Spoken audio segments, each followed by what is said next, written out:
Welcome to AfterMat, your source for WWE paper recaps. I'm your host, the People's Champ Cal, and alongside me, as always, I have my tag team partner, the Glamazon Delisha. What's going on, Delisha? Hello. Another Monday means another recap. And welcome to Big Time. Thank you for showing up. Today we're talking about Fastlane, one of the smaller pay per views that are usually hit or miss. Last year was a big hit, I think, or whatever the last time they had it was a big hit.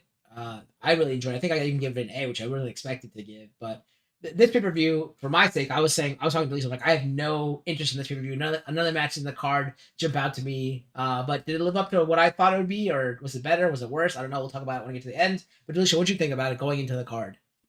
Yeah, I actually had to watch the pay per view twice because I don't know, I was just somewhat in a bad mood on Saturday while watching.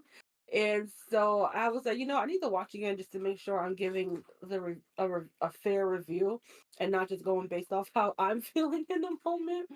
But I think it definitely had some ups and downs and maybe some questionable decisions, but we'll talk about that as the matches go on. And if you're wondering why we started a little bit earlier than normal today, is because usually we save our early time slot for the big five or whatever you want to call it, pay per views, be it SummerSlam, Survivor Series, or WrestleMania, Royal Rumble. But like when I was talking to Alicia, I'm like, you know what? We're sometimes people come in here and they spoil Raw for us. While we're watching, they'll come in and say what's happening for Raw. Not that I usually watch Raw that intently, but lately I've been watching stuff. So instead of us getting spoiled, we'll try to finish prior to Raw starting. Granted, if our schedules allow it, we'll keep trying to doing this at around this time, 6:15 start, because that way we can try to finish within an hour and a half at most, to finish before Raw starts. That way we're not, you know, spoiled for Raw. But this one was only 5 matches, so it shouldn't take us that long to go over. But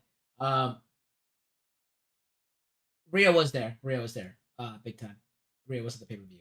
I'll talk about that now because our first match, it's a good segue, was for the Undisputed Tag Team Championships, featuring the Undisputed Tag Team Champions, the Judgment Day, comprised of Damian Priest and Finn Balor, against the newly formed tag team of Jey Uso and Cody Rhodes. I forgot his name. Cody Rhodes. And this was for the championships, like I mentioned. It was a decent match. It started out with very quick tags on both teams, by both teams. Basically it started with Damian Priest and Jey Uso.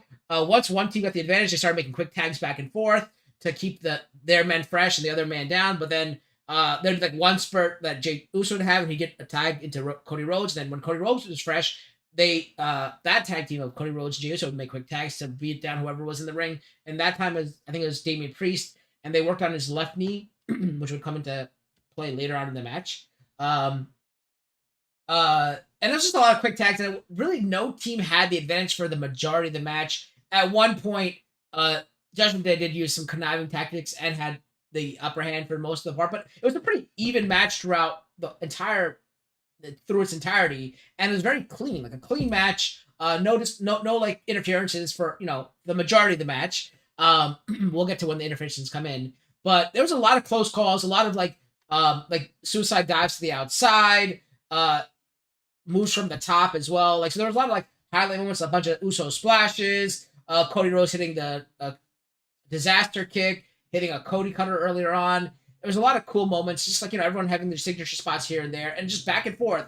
There was a Pele. Well, not really a Pele, but like a kick on the ground by what do you call him? Cody on Finn Balor. Damian Priest went for the Razor's Edge at one point. Finn Balor tried to go for a coup de grace earlier, but he failed. He hit the sling blade as well. So it was a lot of good back and forth action, but it wasn't, anything where like you'd expect Judgment Day to like cheat until, of course, as I think Jey Uso's going for another Uso splash towards the end of the match. Dominic and Rhea Ripley run out and cause a distraction. So Jey gets off the top and comes to the floor, hits Dominic Mysterio to like knock him out of action for a little bit. And this is when Rhea Ripley is distracting him. And I guess there was a storyline during the week where Rhea Ripley's trying to, actually all Judgment Day is trying to get Jey Uso to join Judgment Day, but he said no. So this kind of played into that moment. But after that happened, the Uso and Cody still had the upper hand until JD McDonough then got on the apron and caused a distraction. This allowed I think Finn Balor to hit a what did he hit? I think he hit like a dropkick from behind, which sent, I guess it was Jey Uso into the corner, and I think it was Jey Uso, and then he hit the coup de grace and went for the pin, and then I think Jey Uso kicked out, and then Jey Uso was able to turn the next move into a roll up, but Finn Balor kicked out of that, and as he kicked out, the momentum sent Jey Uso towards the apron, and that's when Rhea Ripley hit him with the Money in the Bank briefcase, which allowed Finn Balor to go for the pin. 1, 2, Jey kicked out again. At this point, I think Jey went for a is this when he went for the? I'm not sure if this is when he took Finn Balor and JD McDonough to the outside, did the suicide flip over the top and got them both down. At this point, Damian Priest is putting what's his face? Cody Rhodes on the an match table to go for, I don't know what movie he's going for.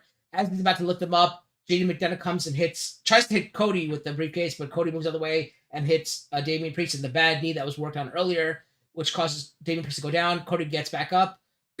And I think this is actually when Uso flips over the top and knocks out Balor and JD McDonough on the outside. Cody gets back onto the announcer table and does a crossroads onto Damian Priest, knocking him out of action. So basically, Dominic's down, JD McDonough's down, Rhea Ripley's on the sidelines, like watching in disgust.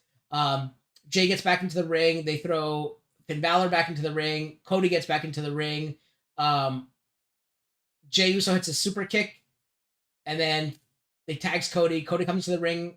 Jey Uso picks up Finn Balor, kind of like it's like a 3D, but I guess it's the 1D they call it. And as that's happening, Cody does the Cody Cutter off the rope. It was a really cool move. And they hit the Cody Cutter /1D. So they called it the new version of the 1D. That was a really cool move.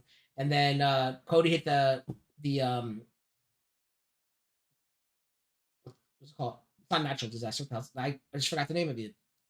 Is it the Cody Cutter? No. His finishing move. Oh. Not, is it Natural Disaster? No. What is it? I said like 2 seconds ago. No, Natural Disaster is like, oh my, why can't I think of his finishing move? Whatever his finishing move is, the Bray Wyatt move, that thing. Yeah, it's Cody Cutter. No, Cody Cutter is the diamond cutter off. It's the, oh my, why am I blanking? I just said it like 5 seconds ago. Oh my God. But no, I thought that's what he used to finish the match. No. He hit his finishing move, whatever it's called. Crossroads. I just remember. Yeah. So he hit the Crossroads and then got the pin 1, 2, 3, and we have new tag team champions in Jey Uso and Cody Rhodes. Yeah, like Natural Disaster is like, I think it's Charlotte Flair's move, but it's like But anyway, yeah. So it's Natural Selection. That's what it's called. Oh, no, that's like, yeah, whatever. too many of these same name moves, like, so I get confused. But yeah, it's basically Sister Abigail, the Crossroads. That's what I meant to say. What'd you think of it, Delisha? Yeah. All in all, I thought it was a great match. The big time kind of echo what I thought about the match. It's like you took Jey out of the tag team to go on his own, as his own theme even says. It's just supposed to be just him, to put him back into a tag team to win the tag team titles.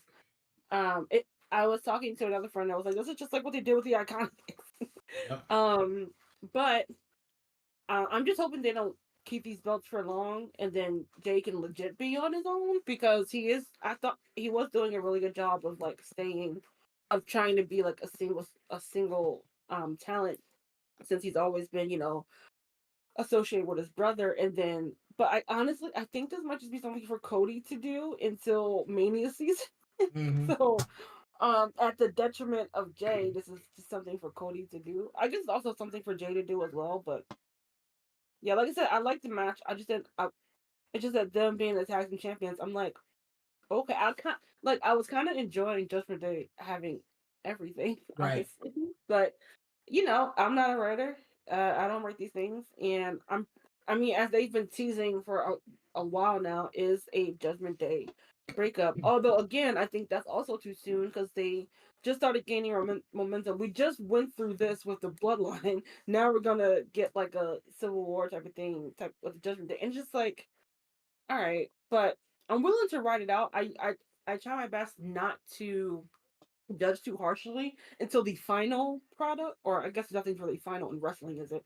But for the how they play it through, just to get up for a full judgment, no pun intended, on a storyline. But right now I'm just like, oh, I was kind of enjoying them being these radicals, coming showing up on Raw, NXT, and SmackDown, just wrecking havoc. Um but then it just could be another tease of that, and then they just stay together for a while. But I don't know. Like I said, it's just you're throwing Jay right back into the tag team scene, and I'm just like, I just wanted to see what he would do on his own. But we're not getting that right now. Yeah, Big Time was saying he didn't like how the match went. Well, the decision mostly. Welcome to Sugar Entertain. Thank you for joining us. Yeah, and another thing I forgot to mention was that there's a signature move where Jey Uso did the Rock's signature punches and then spitting into his hand and then hit on the last punch and then punching. He did that moment too. So and they put a nod to the Rock, who's probably most likely coming back. But yeah, Jey Uso still needs to be in the bloodline. The bloodline needs to still be going on because this is his first championship without without Jimmy as a tag team championship without Jimmy. Um, and I just don't really care for him. I think it's better on Judgment Day of them, like you said, having all the belts, having everything pretty much. That was pretty cool. But this is, I guess, starting the dissension amongst the Judgment Day, and then the I think it would have been cooler if Jay was the. I mean, not Jay. Damien would be the one that got pinned, because then Finn Balor can be like, you cost me my title, and then he could like be like making a little push for stealing the little contract that's in the Money in the Bank briefcase or something. That would be kind of cool to see. I don't know, but I wasn't happy with the result, but I'm hoping that it goes somewhere from there. Seeing Cody with the championship, like I think I would rather have seen with like the Intercontinental Championship, which you can't really do because it's Gunther, right? So the US Championship I don't think means as much. I don't even know who the champion is, honestly. So who is it? I don't even know. You Wait, who's what? the US champion. It's Ray, actually. Oh my god. Yeah, I'd rather have seen Ray, like Dominic beat Ray for it, and then Cody beat Dominic. He could be the U.S. North American champion. But then Cody beats him for that title. That would have been better Yeah, no, because like that would be like funny. I'd rather have him being the US champion than the Well, tag team champion. actually, that would have been fun, because the heat he would get would just be. I mean, it's Mm. already nuclear. It would just be nuclear to the second degree. And the way he would just tout that he literally what he'd be like, I'm the United States North American champion.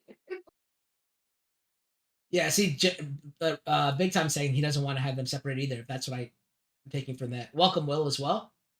Um, yeah, I don't know. It was kind of stupid. I don't know.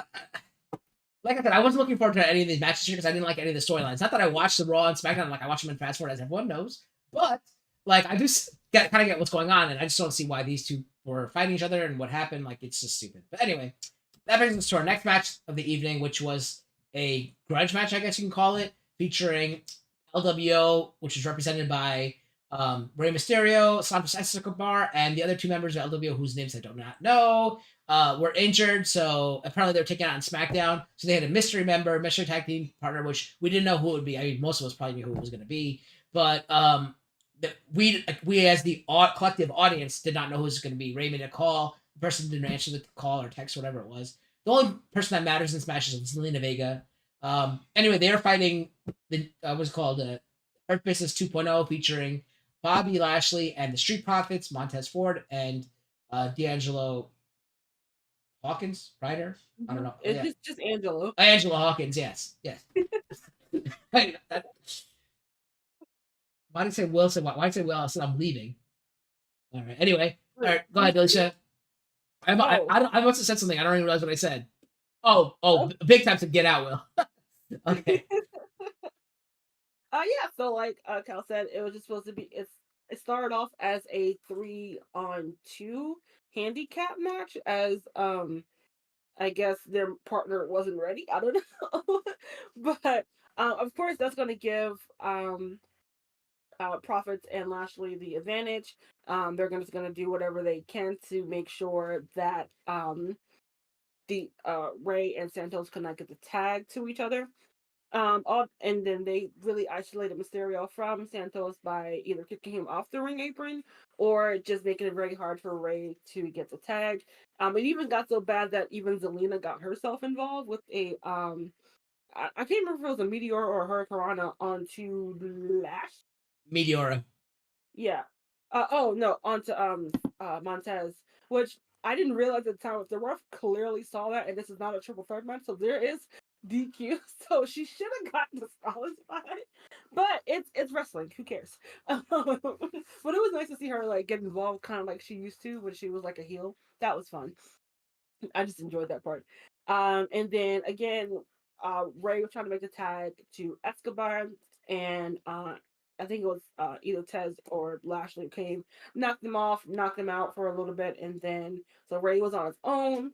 But lo and behold, their partner was ready now at this point, and who I think everyone except for if you live on the Rock knew it was Carlito, who came out to new theme music, by the way.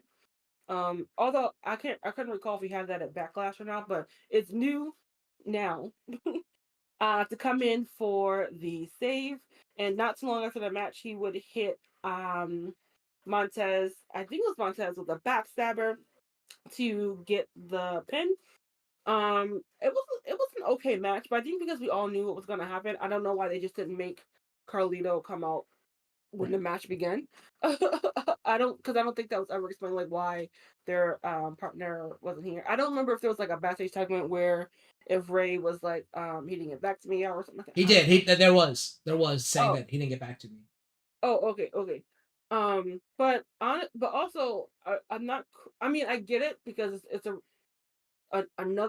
new return for Khalid. Although we hadn't seen him since like March or April at Backlash. So it's almost like a new return of Carlito coming back and Ray being the babyface that is you wanted them to get their revenge. But we're still also in the point of trying to establish Lashley and Profits as like this dominant force. And for them to take the loss here is slightly questionable, but again I get it because you with that return and Ray being the babyface that he is, it's supposed to be like a triumphant win. But yeah, maybe this match. Yeah, because of the return, I was like, this match should have been on SmackDown, but I don't know. I don't know what we're doing with Lashley and Profits now, because now already they're kind of like not fighting, but because like the Profits aren't winning, the Profits are down at this point, and Lashley is questioning his decision. So they're already dissension on another heel faction that still hasn't even gotten off the ground yet. So it's just like, what are we doing here? I don't know, but it was fun to see Carlito because man, that man is like not the same age as Ray, but he's not that far behind. He's in tremendous shape, and hopefully it's not another 6 months before we see him again. Just that'd be great. But overall, I thought the match was fine. Like I said, it was all just for the return of Carlito, which again he got a really great reaction, and I was really happy for the crowd and for him to have that reaction. But did you like this match, or are you recalling? Were you happy to see him back? No, I couldn't care less. Oh, I want to see the Profits and I want to see the Hurt Business win. Like basically, there was no point in the Hurt Business losing, and it could have been better. Like why? Why did Carlito come out like 20 minutes later? Like you don't leave your team. What if his team lost before then? Like it makes no sense, and it makes wrestling sense, yes, but not like to get the pop. But it doesn't make sense to like strategically to come out late, right? It makes no sense to come out late. I thought that was stupid. Like I thought this all was stupid. He would have got just as much of a pop if he came out like who's the mystery man? Like everyone's like waiting, and then like before the match starts, like he's the third guy, he's the final guy to come out. It could have been just as good that way because of logic wise. But of course, no, that WWE's gonna do the stupid stuff and wait to have him come out. They should have Rey Mysterio being half a person, Santos Escobar not even being like a big dude either. And her business should destroy these team like with Street Profits being a legit tag team and Bobby Lashley being Bobby Lashley. They should have beaten these two guys in like 2 minutes, if anything. So it was kind of stupid. The only thing I can say about the Hurt Business 2.0 is that maybe, just maybe, they're pulling like the Judgment Day thing, or like remember in the beginning, Judgment Day was losing every match in the beginning. Like we're like, what's the point of Judgment Day? They keep losing, they keep losing, they keep losing. Maybe someone like MVP comes back or Tai Long comes back and puts them back in their place and be like, here's what you got to do to win. Here's what you got to do, and that's when Hurt Business 2.0 starts winning, and they can start a bigger stable and all that, and that'll be really cool to see. But yeah, this match is stupid, like super pointless. Carlito coming out didn't matter to me. Him coming out late was even worse. I don't like how this match went. I should think her Business should have won easily, but they didn't. So I thought it was stupid. All right, the next match was for the oh my god, I can't even say Raw Women's title or SmackDown. It's like I think it's called the Women's Championship. I don't know what this is called. This belt's called anymore. Yeah, women. Yeah, what's the other one called? The Women's. I think it's like women's heavyweight championship. No, they would never say heavyweight for women. So, Oh, uh, I think I don't remember. no, women's world champion. I think It's mommy's championship. That's yeah, what it is. I think she's the women's world champion, and this is the WWE women's champion. That's how it Oh, works. okay. Okay, so this is for the WWE Women's Championship, featuring the WWE Women's Champion Io Sky versus Asuka versus I don't know why Charlotte Flair. Charlotte Flair just says it all. That's why, because of Charlotte Flair. Although the match really started off with almost at a bang, but I guess a miss because Asuka missed it Flair right in the face as soon as the bell rang, which taking full advantage of that no DQ for a triple threat match. That was fun for me. And then, so we just had Io and Asuka one-on-one for a little bit. And then while Flair was off to the side by the physicians, okay, they might have been road doctors, I don't know. But while she's being looked after to get the um, paint and stuff off her face. But of course, she's not going to stay down for long, or it's a triple threat match, so of course, no one's going to stay down for long. She hit, I believe it was Asuka with a boot, a kick with her boot, and then took down Io with a fallaway slam, and then after that, it was just your typical, like almost like standard triple threat where everyone's gonna get a move in while either one person or both of them are laying off to the side. And then at some point we get Io and Asuka working together to take down the, I guess, technically larger opponent in Flair. Oh, excuse me. And then we had, of course, Flair having her come back to what to hit a I think it was a crossbody onto the outside of the ring. Oh no, I think Io hit a moonsault onto Asuka, and then Flair, I guess, thinking she could not want it to be outdone, although she has one of the worst moonsaults in the business. Okay, it's not bad. It's not an actual moonsault onto the outside, and then she tried to pin, I think it was Io, and then she kicked out. And then after that, it was some sort of like Tower of Doom spot, with Charlotte and Asuka on the top rope, and then Io being the one to put them onto the mat. And I think they were out for all three of them were like out for a little bit after that, to catch their breath. But Asuka did try to go for the pin on both women, but it didn't work out. Sorry. No, I thought it sneezed. Didn't come. And then I think it was Io who had Charlotte in some sort of submission, but I don't know what it was called. But it was broken up by Asuka. It's kind of like an STF or crossface, but it's STF kind of thing. I don't know. Oh, it's okay. like it's like weird. Yeah, I know. Sometimes it's like I don't know the names of like all the moves, but I'll sometimes remember like what they call it for like the signature move part. But anyway, after that, I think Io got knocked to the outside, and then Bailey will come out ringside to kind of like cheer her on, even though Io was trying to tell her like, "No, go to the back, I got this." Although she kind of didn't have it because because she was getting out, not outshined, but like outgunned, quote unquote, from Asuka and Charlotte. But because of the traction, she almost nearly cost Io the title, where Flair had Asuka in the figure eight. Um, and then but Bailey was like ran over to the other side of the ring to like distract the ref. As Asuka was like tapping, and then because of that, Io was able to hit her moonsault onto Flair to get the pin. Um, to me, like the match was fine. I A part of me was just bored because it was Charlotte. I really thought Io and Asuka could have had a really great match on the big stage like this. I think they had their match on SmackDown, if I'm not mistaken. But I mean, for me, the match was fine. It was sloppy at times, but other than that, I didn't. It's like I didn't mind it, but I didn't hate it, but I didn't love it. It was just like it was a match, if that makes sense. Um, what about you? Were you able to get through the Uh, match? Did you like it? Are you liking Io as champion right now? Or do you think that they might have made the mistake of putting the championship on her? all right. Well, two things before I get into all that stuff. First one is Will saying something about stable wars. I'm still waiting for my Indian stable. All right, and if there is an Indian stable, I'm going to be the manager, and our motto or catchphrase is going to be, "You may have smelt it, but we have dealt it." Because Indians usually smell bad. Not me, but most Indians smell bad, right? And that's a great tagline. You may have smelt it, but we're the ones who dealt it, and that's what we're going to say. Anyway, the second thing is, in case you haven't noticed, um, Delisha, before she joined AfterMat and did all this YouTube stuff, she went to Hogwarts University, right? Or Hogwarts, whatever it's called.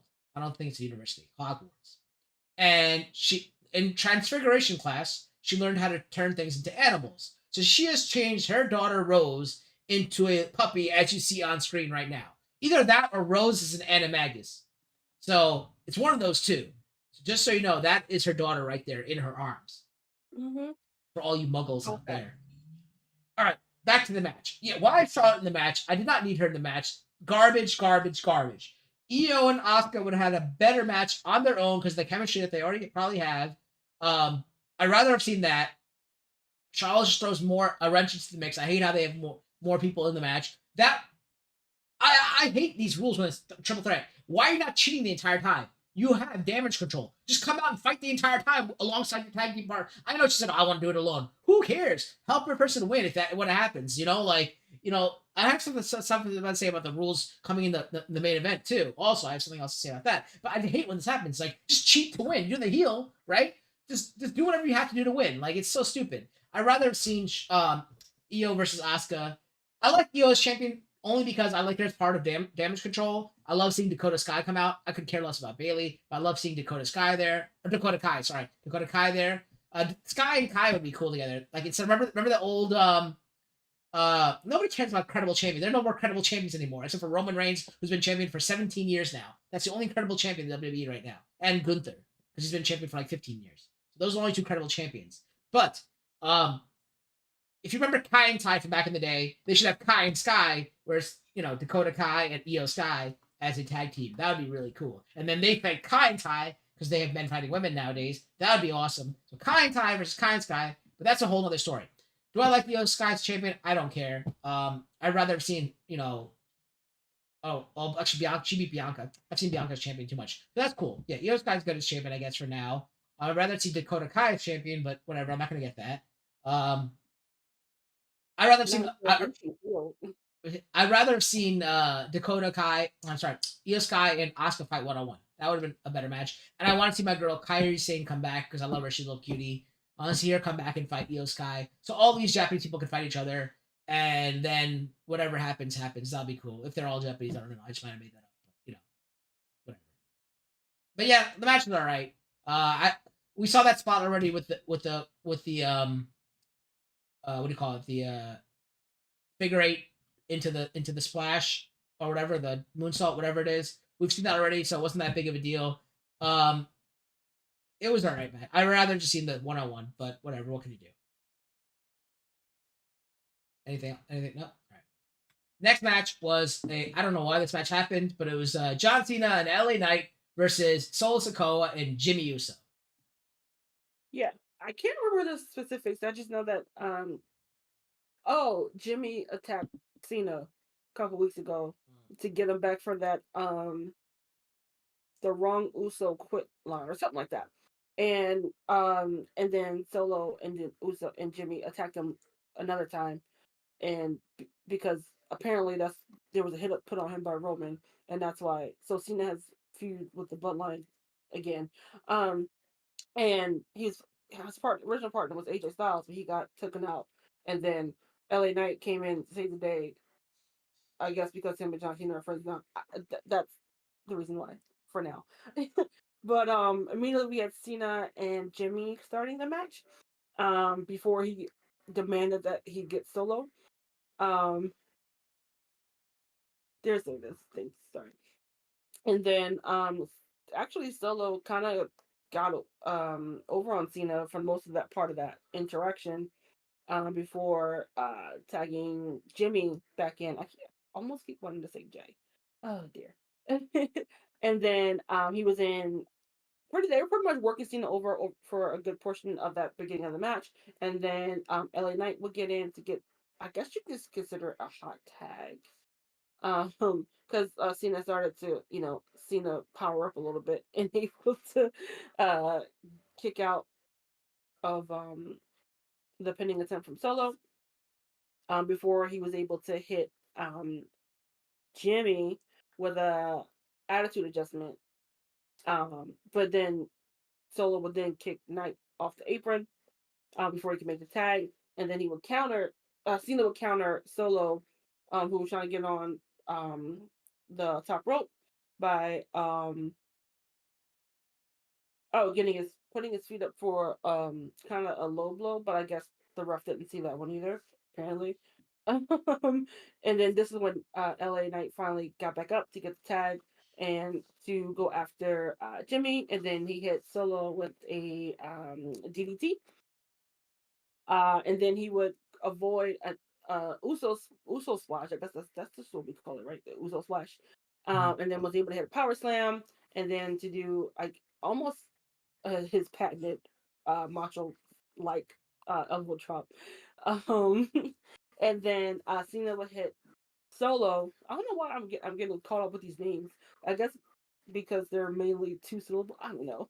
It's like me, Sheamus and Cesaro. They both start with a sh sound, so that's why Cena and Cena, Solo, yeah. Jimmy, and then the only outlier is LA. Oh, sorry, nobody likes LA Knights. That's right. And then Cena would try to get Solo with the attitude adjustment, but he would get super kicked by Jimmy, and then he would get a Cena would do a 5 knuckle shuffle onto Uso, and then what is it called? Uh BFT from LA Knight for the pinfall. Um, and then it was a little point where I think Cena was going to like raise LA Knight's hand, and then he like took his hand away, and he's like, "Oh, what's going on?" So he just did it so he could raise Cena's hand again, because apparently they're friends now. Apparently Cena's friends with everybody now, and I think it was a good match. It was the crowd is so over for LA Knight that this man can literally do anything and they're gonna cheer for it. Um, I don't know what this means for Uso and Solo. I guess it's also to add more fire to Reigns returning to SmackDown this Friday.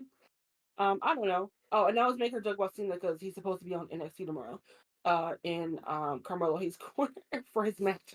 So I was just like, Cena's friends with everybody now. Um, yeah, the match was fine. This was a nice like little uh crowd cheering match for two of their favorites to get a win. Like I said, I don't really know what it means for Jimmy and Solo. The absence of Roman Reigns is very noticeable right now because it's been what, a month and a half, almost 2 months, and it's very noticeable. on SmackDown. I think one of my favorite moments from the match was Paul Heyman giving play-by-play commentary to Roman on the Can't he phone. be watching it? That's so stupid. I thought that was so stupid. Yeah, it was like, Isn't he watching it on Peacock? oh yeah, he should have. I'm pretty sure he should have the network up to watch it. So, but I guess that's beneath him right now. I don't know, but that was funny. So yeah, Well, did I, you like? I know you're not a fan of LA Knight, this is but yeah. you This match was yeah. Uh, dead in the water for you. yeah, I mean, I think the whole point is when Roman Reigns comes back, is gonna be like you guys can't, you guys need me. Like you guys can't do anything without me. That's why I'm your, the head of the table, the tribal chief. Like Jay left without me here. Like you guys can't win a match without me here. Like I am. So it's just put more like seeds into like them wanting to lead the bloodline and maybe getting behind the Rock as the real head of the table. But yeah, he's gonna come back and say like how you guys can't do anything without me. I have everything. As for Cena, like yeah, he like Will was saying, he looked a little rusty and he wasn't happy with his work. He said that in the press conference. I saw snippets of it on TikTok and on Twitter or whatever it's called now, Twitter X, whatever you want to call it. Um, and LA Knight, like it's just stupid. I don't understand that gimmick. It does nothing for me. Maybe he'll grow on me. Like I wasn't a fan of a lot of people like Bianca Belair and all that back, and now she started growing on me. I don't know. Like LA Knight just rubs me the wrong way. It's just like a copy of like the Rock and Stone Cold melded together, and his moves are the Miz's moves. He's like a Miz too as well. So like it's people that I like all blended together, but he's not his own person. He was better as Rene Dupree or whatever the hell he was as the male model, whatever that thing was called. Yeah. Like Oh, I'm sorry, I did forget to mention that Pat McAfee. oh yeah, Pat McAfee. So that was fun. That made Michael Cole happy. Yeah, but yeah. So that was this match. I need to see the Bloodline start winning again. I need them see them dominate again. If not because I love my stables. So if Bloodline's not dominating, I need Judgment Day to dominate. If Judgment Day is not dominating, I need the Hurt Business 2.0 to dominate. Or bring my Indian stable. I've been calling for it for years now. I want my Indian stable.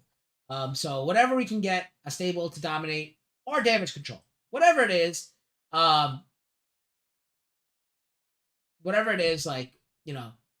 I need that. So from now on, LA Knight is Max Dupree because that's basically that's the best point of his career. But yeah, that was the match. Didn't really do anything for me. The best thing I saw come out of this match is at the press conference, somebody asked Cena, like, you criticized The Rock so much for going to Hollywood, and now you're basically him, trying to be him. And he's like, I understand. I made a mistake. I was younger then. I didn't realize how where people are in their lives and all the things that happen and all that kind of stuff. He gave a very good answer. It was very diplomatic and very well done. I wonder if that reporter has never watched a past interview before where he definitely said that already. Where he was like, I was wrong about that. Yeah. No, yeah. That's what I'm saying. Like, I've never seen him say that. I've seen him like make up with The Rock like behind the scenes, but I've never seen him say it publicly like I was wrong. So I know he said that. I know him and Roman had that. Cena and Roman had that moment in the ring where he's like, you've been making fun of my cousin for all like leaving and going to Hollywood, but that's what you are now. And because when they had that feud going, Roman brought that up, but he never said I was sorry for that. So I was glad to see him give a very good diplomatic and good answer. So that kind of won some points for me for Cena. And like no one cared about LA Knight being there. Like Cena had to be like, LA Knight's here. Why don't you ask him some questions too? Because no one cares about him. Like this is like I said, like he's not anything. He's Max Dupree, dude. Like I don't care. Like whatever. Yeah. Well, I mean, John Cena is definitely the bigger star of the two. So of course they want to, and he's not there all the time. So they want to ask him all the questions. But this is supposed to be your hottest star right now, and no one seems to care for him at the moment. But well, nobody like Triple H either. Will you have to apologize to The Rock? All right. So the final match is the main event for the World Heavyweight Champion. Welcome, Sky. World Heavyweight Champion Seth Rollins against Shinsuke Nakamura in a last man standing match. I don't know why they're feuding. I mean, I know that Shinsuke hit him at Raw like 2 years ago, maybe it was. No, it was like 2 months ago. I know. And they've been carrying that feud on. Shinsuke's been talking all this crap about like I'm gonna break your back and your wife's gonna have to carry you around and put you in diapers or whatever he's been saying. But he never like Shinsuke says all this cool stuff. He does all this cool stuff, but he never wins. Did he win tonight? Let's get into the match. Well, the match started out with Shinsuke playing mind games early on. He had Seth chase him all around the ring, and then when Seth was outside the ring, Shinsuke did his, spot where he goes, "Come on, like, where are you going? Like, you should be fighting me." But Seth's like, "All right, all right." So then they both get into the ring and start exchanging blows back and forth. Eventually, get to the outside and start. I think this is when Shinsuke starts working over Seth's back. They get back into the ring. There's no really close calls. Remember, it's the last man standing match. The only way to win the match is if you get your opponent to not answer the 10 count of getting to your feet. So nothing really happens that big at that point. That eventually when Seth Rollins goes to the outside and starts grabbing every single weapon you could think of possible. Trash cans, kendo sticks, tables. He'll get a ladder later, but unfortunately, he's not able to use, for his sake, he's not able to use any of these the weapons in the match, because like at that point in the match, Shinsuke is basically countering everything and working on Seth's back. So Shinsuke has a strategy going into it. He even said it. He made it clear. I'm going to break your back. And he should be able to do it because there's weapons involved and all that kind of stuff. There's a few close calls. Both men get down. They get up before 9 or at 9 or 8, whatever it is. But nothing really big happens until the middle of the match when, remember, Seth brought all these weapons out, but I wasn't able to use it. Eventually, Shinsuke goes to the outside, goes under the ring, and brings out nunchucks. No stereotypes there. No, whatever you want to call it, appropriation, whatever you want to say. Why is Shinsuke got to use nunchucks? Whatever. He starts beating up Seth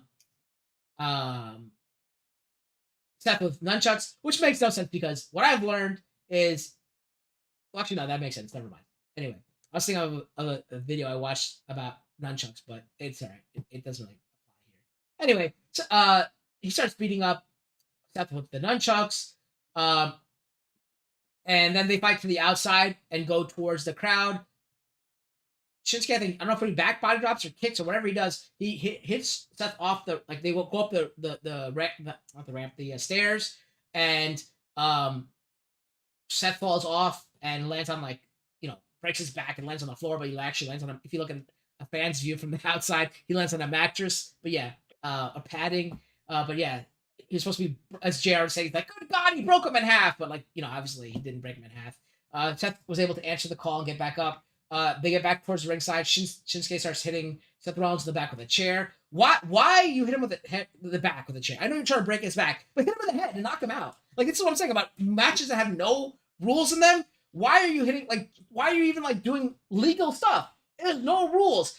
Shin, if you're going to bring out a nunchuck, bring out a samurai sword and cut off Seth Rollins' legs. If you cut off his legs, he can't get up. It makes no sense. Wrestling makes no sense to me anymore. So, if you are a heel, there's no rules in the match. Get a samurai sword, cut off your opponent's legs. Boom, you are the new champion. We were on Twitter having a live discussion during this. I'm screaming for grab a sword and chop off his legs. That's how you win the match. Anyway, that didn't happen. They eventually get back into the ring. Seth now gets all the weapons he had. Starts hitting with a kendo stick. Starts hitting with hitting with the trash can. Hitting him with the chair. He tries to put him through push him through the table, but that doesn't happen. They go back to the outside. Shin is about to try to Seth set up a ladder outside next to the announce table. He puts Shin onto the announce table. Seth starts climbing to the top to guess I'd do a moonsault off it or something. I guess I don't know, but Shin actually gets up and climbs to the other side, and they start fighting up top. And then Shin sprays the red mist into Seth Rollins' eyes. Seth Rollins falls backwards and goes to the table. Still answers the 10 count, gets back up. They both get back into the ring. Shin hits an amazing Kinshasa through Seth and puts him into the table, crushing him. And basically now Seth is pancaked between the table, but he's near the apron. So Seth, now that's when Shin goes to the other side of the ring and starts taunting on the ring ropes. And Seth has to answer the count, but he can't. Slowly 1, 2, 3. But when it gets to 9, Seth rolls out of the ring and he's standing up again. Then now out to the outside, and actually, let me see the commentary. The thing, it's not a murder. First of all, and I don't think he'd be fine because that's part of the match. It's part of the match. It's no rules, What can you say? Um, but yeah, so they go back fighting to the outside again. I'm trying to think if there's any other big spots I missed. I don't think there's any other big spots in the ring that I missed. Let me just think of it. No, they go to the outside. They start fighting on the other side of the arena, like kind of thing. Not the other side of the arena, but like the other same side, the other part of the arena. And this is where there's like the table set up on the outside. Shin, I forgot what he's trying to go for, but Seth counters into a pedigree, then hits a curb stomp, but Shin still gets up, and then Seth Rollins hits a Falcon Arrow through two tables. The referee starts counting one, two. Both of them start getting up at nine. Shin actually gets up first, but falls back over, and Seth gets up at 10, like 9.5, going into 10, and Shinsuke is out, and that is the match. Seth Rollins has retained and is still your World Heavyweight Champion. They're not going to strip him, dude. You cannot strip people for a match that has no rules, unless they say there's no maiming of someone's body with a. You can use thumbtacks. This is just a big thumbtack, dude. This is a big thumbtack. People cut each other with glass and razors. I'm gonna try it, man. I'm going to WWE. I'm gonna bring a samurai sword to the match and use it in a last man standing match. And let's see what they say. They throw cars on top of people. Why you can't use a sword? Come on, Delisha. What you think? Oh, and yeah, so there's no cash in by Damian Priest Wilson. Damian Priest should have cashed in, but no. Yeah, that one. I think I'm at the point where I'm kind of not done with Seth, but I'm almost like I'm kind of over him at the moment. So I just really wanted Shinsuke to win because this would have been a good time. Because like Seth doesn't need the belt, and like we could get a lot of fun matches between people that maybe Shinsuke hasn't like really had the opportunity to go against, and he's never won a world title. Yeah, no, didn't he? Or did he not? I The don't remember. NXT champ. I asked this to Will the other day. The NXT championship's about Yeah, already yeah, I up. knew he was NXT champion. I can't remember if he had won any of the main singles titles. No, no, no. And this was the time. This is like the most exposure he's gotten in a while, especially being kind of like this aggressiveness from him that I was really digging. But I don't know, man. I don't know what it is with them and Shinsuke. Like, why did they don't want this The- man to so let flourish? me just quickly say, like, this is what Sky was saying in the chat. I don't think he'll ever win. This what like you're right. This is a good time for him to win. Seth could have got away to nurse his back, take some time off and stuff like that, and him coming back um at the Rumble or something would have been big. Give him some time off. But they need someone like with Roman Reigns gone. They need a bigger name to hold the card because Cena won't be there always. So they need someone like Seth Rollins to hold. Kind of what Drew McIntyre did for us during the pandemic, and then what Bobby Lashley did afterwards. That Seth Rollins is that, and then Roman Reigns obviously was there the whole time too. But I'm saying, um, this is what Seth Rollins is for the company at the moment. And the reason why Yeah, I was I telling, get that. well, I mean, the reason I was saying why Scott was saying, he doesn't ever see Shin winning. I'm like, I say I agree because I think it's because his mic work.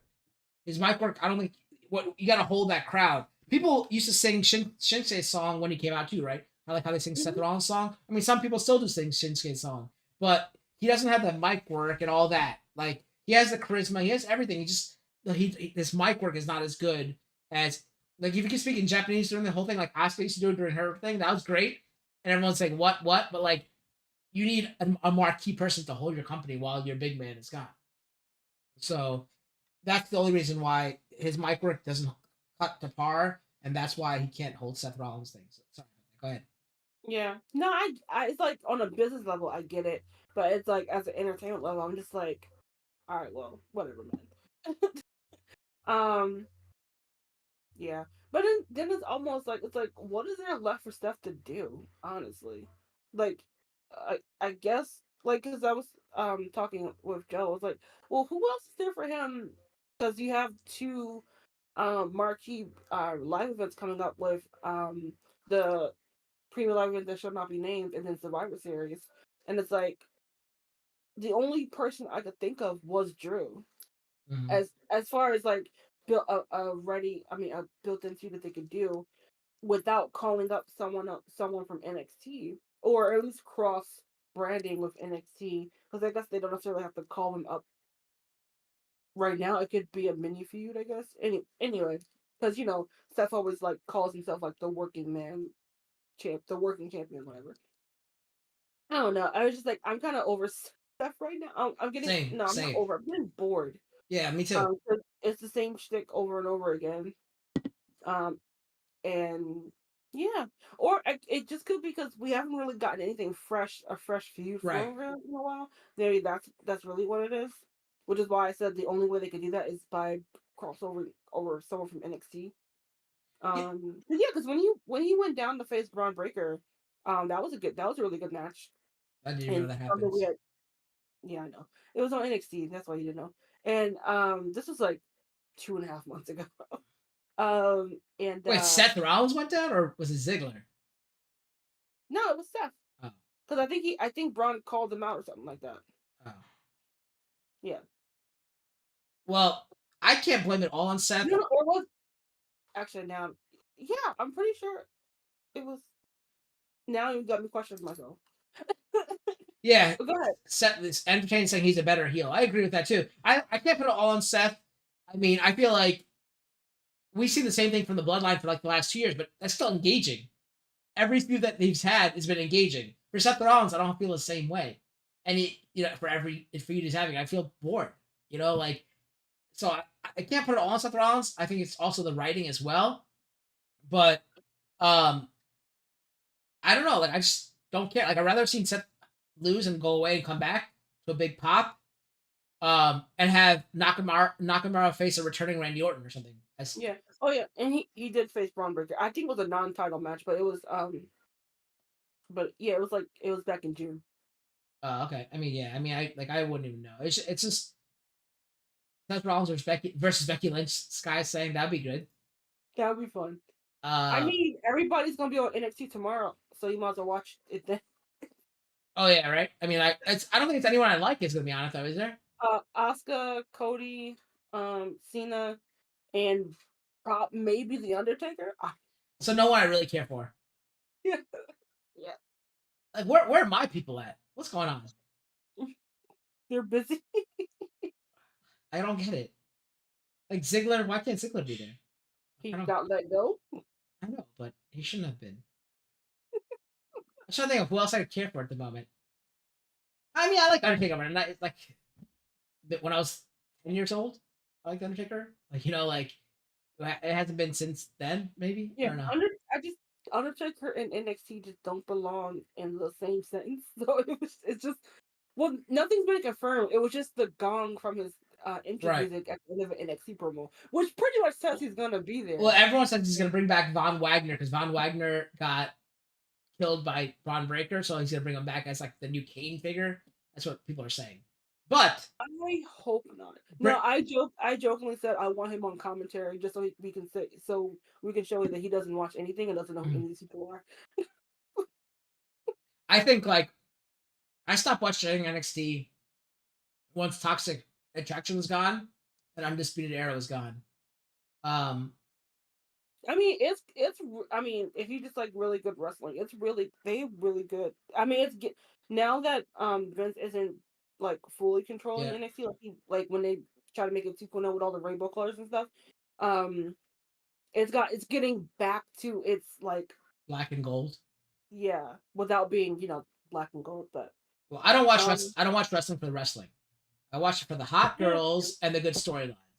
So nobody likes wrestling. I'd rather see my Toxic Attraction out there looking good and doing cool stuff. Like Cora Jade, is she even doing anything anymore? I don't see her anymore. I think we haven't seen her all, so I don't know if she was out with an injury or something like that, but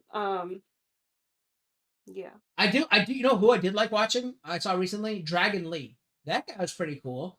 Oh yeah, It, it, I don't know what he's on, if he's on Raw, SmackDown, or NXT, but he was pretty cool. And I like that reminds me of like the Luchador days from WCW, like the cruiserweight division. That's what I used to yeah. love about WCW. That's what kind of reminded me of that. I I don't know if he's fully on SmackDown yet, but I feel like he's got like a quiet move over to SmackDown. Mm-hmm. But yeah, he's really good.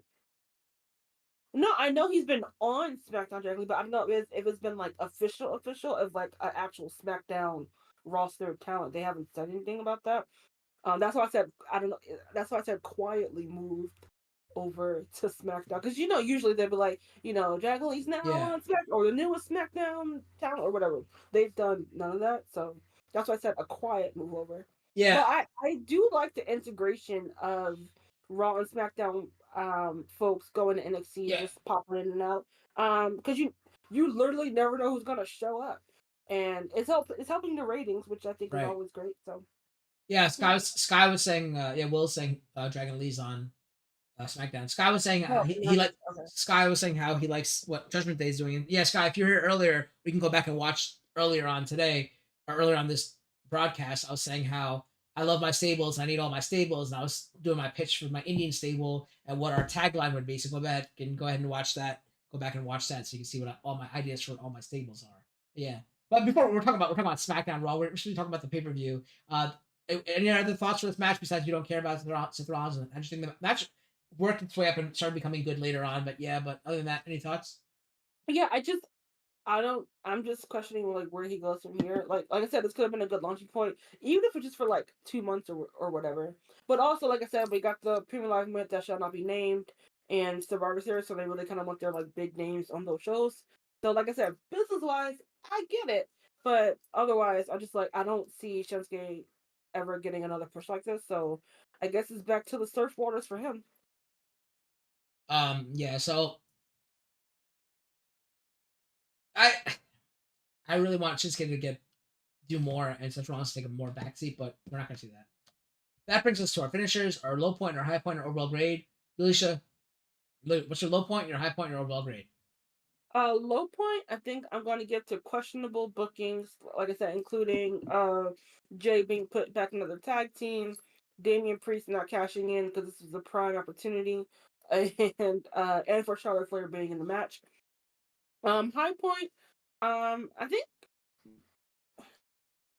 I don't know, I think for I think I think I'm just gonna give it to Cena LA Knight solo Jimmy match just because it was just fun. It was just a nice here you go fans. You want to cheer for this guy, you love cheering for Cena, and you just want to boo the bloodline for now. You know what? Take it back. I'm giving the highlight to Paul Heyman for doing play by play, the Roman Reigns on the phone. Yeah, even though I know he really wasn't doing it, but the oh no, this is what I forgot to mention when they were doing the entrances for that match, I don't know if it was McAfee or Cole who mentioned that Paul Heyman has aged like 20 years during the whole Bloodline saga. And right on point, the cameraman zooms in on Paul Heyman while they're talking about that. So those two, Paul Heyman is what I'm saying is my highlight for the whole night because that cameraman, the commentary, that was just golden. But all in all, I think I'm gonna give the whole review maybe like a C plus because like the matches were fine and some of them were great, but I think that like some of the decision making I wasn't really on board for. And it was a short night. This isn't one of the big premium live events, so it was a quiet night, so to speak, for as far as like progression or storylines and like big marquee matches. But so I think it was fine right where it was for this type of pay per view, and we're about to get our big push into what I call holiday season for me of Survivor Series stuff like that, which is one of my another favorite pay per view of mine too. So yeah, it was fine. It was fun. Yeah, for me, my low point is the Hurt Business 2.0 losing. Thought that was pretty stupid having that. Sky says Seth versus Cody next. For the Maybe, 18th time? yeah, maybe. I don't know. I think would they do that? I don't know. With him having a tag team title, who knows? My high point would be the second half of the Shinsuke Seth Rollins match. Even though Seth won, I still liked how the match went. It was pretty good. I didn't like the finish, but I liked how the rest of the match went. My grade would be D. D as in nobody likes LA Knight. Um, so yeah, I wasn't looking forward to this pay per view with the card. Like I didn't care for any match, and it lived up to what I thought. In my eyes, it was not good at all. It was a bad pay per view. All right, Delisha, where can we find you? And I know you just released a new video pretty recently. Yeah, you can find me on Instagram and on YouTube at Delisha Renee TV, where I do where I talk about motherhood, lifestyle, and even recipes. I think last week I did like a little grocery haul and what a soup recipe.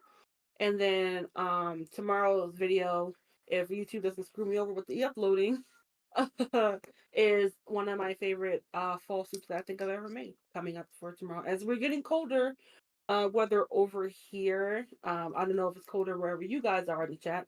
Although I think we're all pretty much in similar environments. But except for Shug, he's on the West Coast, so Yeah. he can enjoy his 80-degree days still. That's terrible weather But for me. Terrible weather for me. I thought you Terrible. liked the cold. You said enjoys 80 degrees. Oh yeah, I thought you were talking about our weather. No, I'm saying that's terrible weather for me. It's not. I would never enjoy 80-degree weather. Never. Um. Anything else, Alicia? Before No, like I said, I got a video coming out tomorrow as long as YouTube finishes my upload. And yeah, that's pretty much it. anything you want to introduce that's in your lap, or is it still in your lap? Oh, yeah, she's still here. Okay, so sorry, my cat is going after my paper stuff in the back. But this is Luna. She is a new addition to our family. She is what we presume is a teacup chihuahua, which I didn't know existed because chihuahuas are small enough already. But she has a vet visit this week, so we'll know for sure what her breed and uh age is. But she is very lively. I've never owned a puppy before. So this is all new territory. When I got my other dog, she was already like almost a senior at 6 years old. So this has been a transition. The cats, they're 50-50 day by day. Rose loves her. And she's adapted really well here in her new household. But can you believe someone left this poor girl on the side of the road? Like, who does that? Evil people, that too. What what So what what did I say the name should be when you sent me the picture before you named her? Dobby?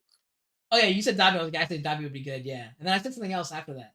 But it was Oh, oh no, I said no. What was the name of the what was the name of the female house elf? I said oh, Winky. Winky. Yeah, Yeah, I yeah, was, yeah. I was like, oh, it should be a Winky because it's a female house elf.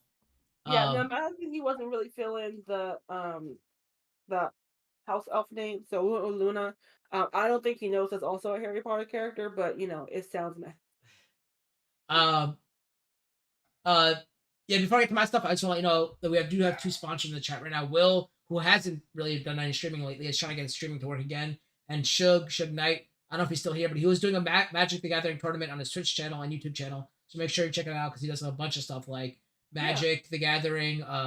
He talks about football a lot, so he did a live stream yesterday about football. Um, he's a big So if you like, Steelers fan, like Sky, who's in the chat as well. yeah, if you like Star Wars, he's been doing Ahsoka reviews as well. Yep. Tomorrow will be his final Ahsoka review. He's gonna be watching it. He hasn't watched the finale live, so they're not messaging about the finale yet. He's gonna be watching it live tomorrow on his stream with his co-host Jay, and then they'll talk about the review. I'm usually there, even though it's super late. I'm usually there, and talking about all my theories and stuff about Star Wars because I'm a big Star Wars nerd. And then he's gonna start doing Loki after that. But other than that, he talks mostly football. The Steel Conspiracy later entertains, and Magic tournaments and plays some Fortnite as well. But he also does Late Night with Amber, one of his friends. He's starting a new show with that, Late Night Amber. All shows are so late. He's West Coast guy, so I can't usually stay up for Yeah, that. so I'm like usually late for or us. I'm in the lab. I'm in the lab watching him in the background. So, but Ahsoka I usually try to stay up for because I'm a huge Star Wars guy. So make sure you check him out. And like once Will gets back to it, maybe he'll be putting that stuff up. Where's Darwin? Darwin's in the other room barking. So, um, after me, yeah, I think if I don't think Genshin 4.2 is coming out before SmackDown. If it is, I will be streaming a live wish session or summon session for Furina, the Hydro Archon of Fontaine, if that means anything to anybody. I will be doing a streaming session to wish for her. If it's before Survivor Series, I don't know if it is. I haven't seen the calendar yet, but it most likely will be before Survivor Series. We'll see. Not sure yet. I What's want to the put it game? out there for Genshin Impact. What's that about? It's just about impacting Genshin. I can't. It's kind of like Breath of the Wild, but not. It's an adventure game that RPG adventure game. Okay. Very anime. It's like anime esque. And now Honkai Star Rail is also being released on PlayStation 5 tomorrow. So I'll be doing summon sessions in that when I find a character that I want to summon for. I'll be doing summon sessions for that as well on stream as well. But the next time you'll see us on AfterMat is, as you know, the next pay-per-view is Crown Jewel or one of those Saudi ones that we don't do because, as much as I agree with them, I don't know why we give women rights here, but for some reason we give Delisha say, so therefore we're not doing the Saudi pay-per-view. So next time you'll see us is at Survivor Series, the Big Four. Survivor Series will be held on Saturday, November 25th. We'll be going live on the 27th, probably around 6 p.m. again, if Felicia and I are available, because it'll be a longer pay-per-view because it's one of the Big Four. But other than that, until then, guys, keep slamming the haters and be the champion of dreams. Thank you, everyone. We'll see you next time. Right.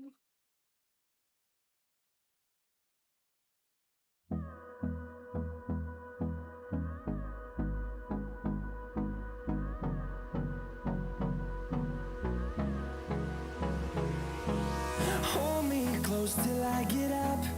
Time is barely on our side. I don't wanna waste what's left.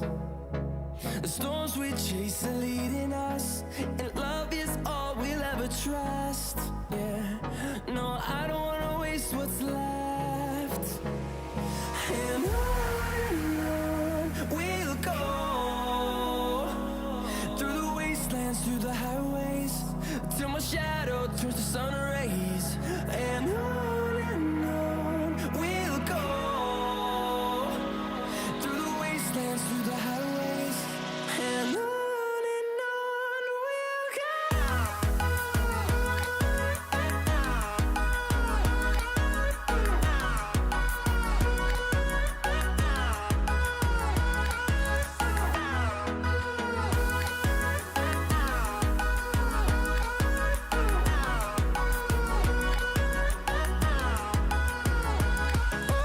On we'll go, finding life along the way, melodies we haven't played. No, I don't want no rest, echoing around these walls, fighting to create a song. I don't wanna miss a beat. And on we'll go, through the wastelands, through the highways, till my shadow turns to sun rays. And on we'll go, through the wastelands, through the highways, and on we'll